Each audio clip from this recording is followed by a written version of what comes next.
Bonjour à toutes et à tous et bienvenue dans ce 12e épisode de notre série JS idiomatique dans laquelle on apprend à faire du JavaScript moderne, concis, expressif, conforme à l'esprit du langage. Aujourd'hui, on parle de syntaxe arrivée en ES 2021 qui simplifie certaines expressions courantes, les opérateurs d'affectation logique. On t'a mis comme d'habitude le chapitrage dans la barre de lecture et dans la description pour retrouver facilement les parties qui t'intéressent. Et puis n'oublie pas qu'il reste encore des vidéos dans cette série, alors si ce n'est pas déjà fait, abonne-toi, active la cloche. Les commentaires te sont aussi grands ouverts, donc si tu as une question, une remarque, une anecdote ou simplement si tu veux nous dire un mot gentil, nous faire un petit coucou, eh bien n'hésite pas, on sera toujours ravis de te lire. Allez, les opérateurs d'affectation logique en JavaScript, c'est parti. Parlons déjà du monde d'avant, celui qui est là depuis la toute première version de JavaScript et qui correspond à des opérateurs qu'on a même depuis l'époque du C, à l'époque où les dinosaures régnaient sur Terre. Et on a ces opérateurs que tu as donc déjà beaucoup vus. D'abord les opérateurs d'affectation mathématiques, pour le plus, le moins, la multiplication, la division, le modulo, qui sont véritablement juste une contraction, c'est-à-dire qu'il y a affectation quoi qu'il arrive. Ici on a un plus, voilà, là on a une étoile, bon c'est exactement la même chose que ça, juste en plus court. Donc c'est des opérateurs qu'on connaît bien. Et on a la même chose pour les opérations bit à bit, donc qui travaillent vraiment sur les bits individuels de la donnée numérique sous-jacente, le et bit à bit, le ou bit à bit, le ou exclusif, le XOR. Là, voilà, vous voyez mon octet, il est combiné en fait, puisque c'est un ou. On combine les bits correspondantes. Si j'avais fait un et, étant donné que j'ai pas un seul bit commun, je vais tomber sur du 0. Si je fais un ou exclusif, là ça va marcher, parce que pareil, j'ai pas de bit commun. Voilà, donc on a ces opérateurs-là qui sont là depuis toujours. On n'a pas ça du coup sur les opérateurs d'affectation logique. Imaginons par exemple que là j'ai cet argument user, c'est un objet, il a a priori une propriété name, mais elle n'est pas forcément là. Je pouvais pas avant utiliser un opérateur compact pour ça. J'avais plusieurs manières en fait de travailler.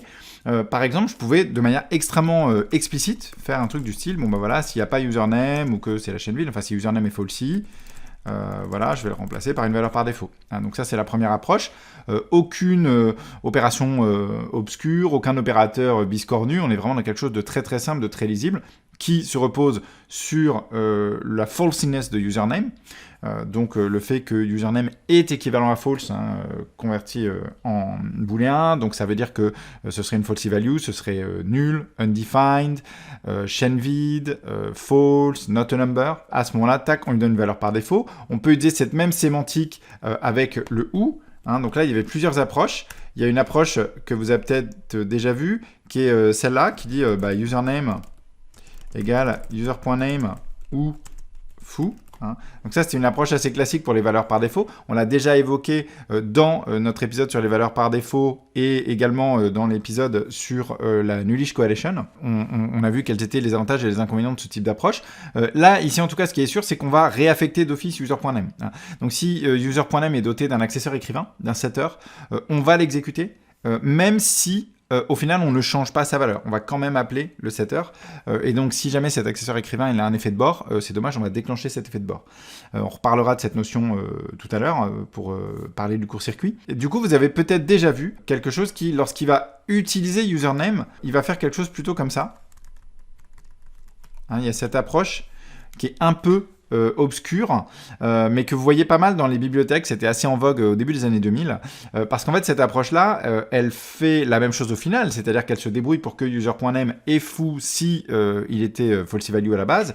Simplement, elle ne va réaffecter que si username est falsy. L'affectation, elle est à droite du ou, et comme le ou court-circuite, si username n'est pas falsy, on ne réaffectera pas, on ne déclenchera pas un éventuel écrivain qui serait associé à la propriété name. Donc c'est la raison d'être de cette approche-là, qui est un petit peu absconce pour beaucoup de gens. Et puis il ne faut pas oublier la possibilité qu'on a d'utiliser l'opérateur de Nullish Coalescing, qu'on a vu dans l'épisode précédent. Par exemple ici pour times, je peux dire times, il vaut times ou 10. On a cet opérateur-là qui est disponible aussi depuis ES 2020 et qui ne va évaluer son opérand de droit, encore une fois, que si l'opérand de gauche est nullish, donc s'il est nul ou undefined, mais c'est tout, pas les autres falsy values. Donc on a ces approches-là, mais on n'a pas cette approche, avant ES 2021 en tout cas, d'opérateurs d'affectation combinés pour ça. Alors je remets la petite affectation sur username tout à l'heure. Ce qui a changé, c'est qu'on a enfin ces opérateurs-là. Donc je peux effectivement enfin utiliser cette syntaxe-là qui est quand même plus courte, en particulier si on travaille avec des identifiants très longs, à rallonge, au lieu d'avoir à les utiliser 2 fois, en particulier par exemple si on a une expression genre user.identity.names.name, tu vois, on n'est pas obligé de la répéter 2 fois, on a ces opérateurs courts qui sont disponibles pour le ou logique, donc le double pipe, pour le et logique, le double ampersand, et pour nullish coalescing, qui est apparu entre-temps, qui est officialisé l'année d'avant. Je vais te remettre un petit encadré vers la vidéo là, pour le nullish coalescing. Donc ces 3 opérateurs logiques, le ou logique, le et logique et nullish coalescing, ont maintenant leurs opérateurs d'affectation directe au même titre que ce qu'on avait déjà pour les maths et pour le bit à bit. Donc ça permet de boucler la boucle en quelque sorte. Attention quand même, parce que ces opérateurs-là préservent les sémantiques de court-circuit des opérateurs sous-jacents. Le ou logique va court-circuiter l'opérande de droite si l'opérande de gauche est truthy. Le et logique va court-circuiter l'opérande de droite si l'opérande de gauche est falsy. Et le nullish coalescing va court-circuiter son opérande de droite si l'opérande de gauche n'est pas nullish. Donc, on peut voir ça avec une petite démo. C'est pas souvent que vous me voyez écrire une classe.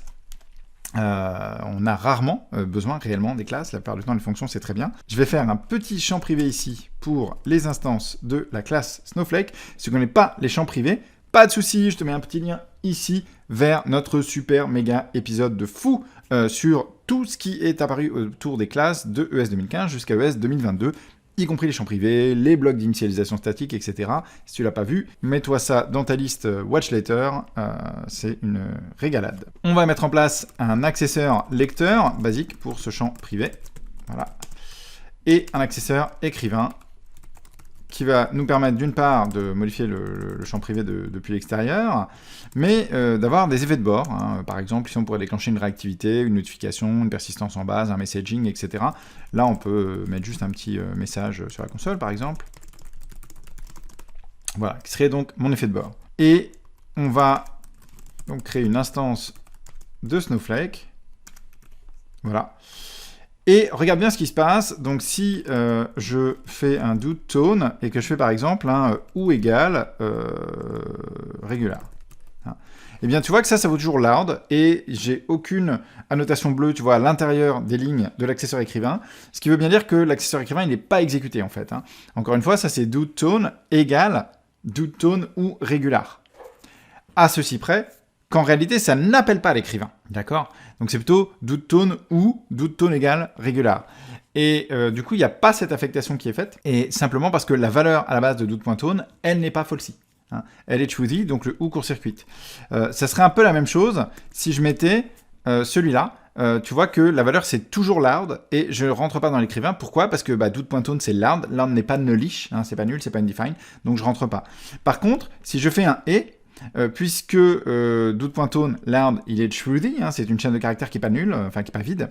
Là effectivement ça va faire l'affectation, au final ça vaudra régular et tu vois que j'ai mes petites annotations à l'intérieur de mon accesseur qui montrent bien qu'il a été exécuté. Donc on a cette sémantique de court-circuit qui est préservée, il faut y faire attention, c'est bien pratique, mais ça veut dire que par exemple si tu as des tests là-dessus, il faut faire attention à bien tester les deux alternatives, les deux cas de figure de ce genre de court-circuit, afin de valider notamment que tu n'aurais pas par exemple des erreurs d'exécution dans l'opérande de droite. Un identifiant qui n'est pas là, des choses comme ça, si tu n'as pas un linter qui l'a déjà repéré.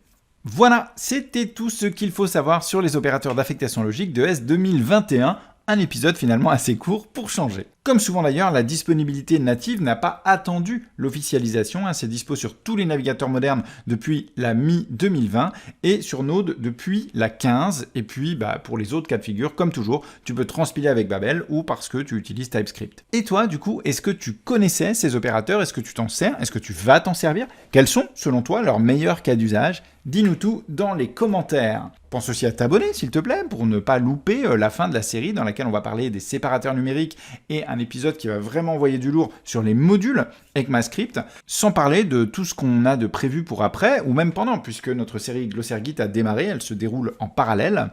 Si la vidéo t'a plu, eh bien pense à nous mettre un petit pouce bleu et puis surtout, partage-la autour de toi, fais du bruit, envoie-la sur les réseaux.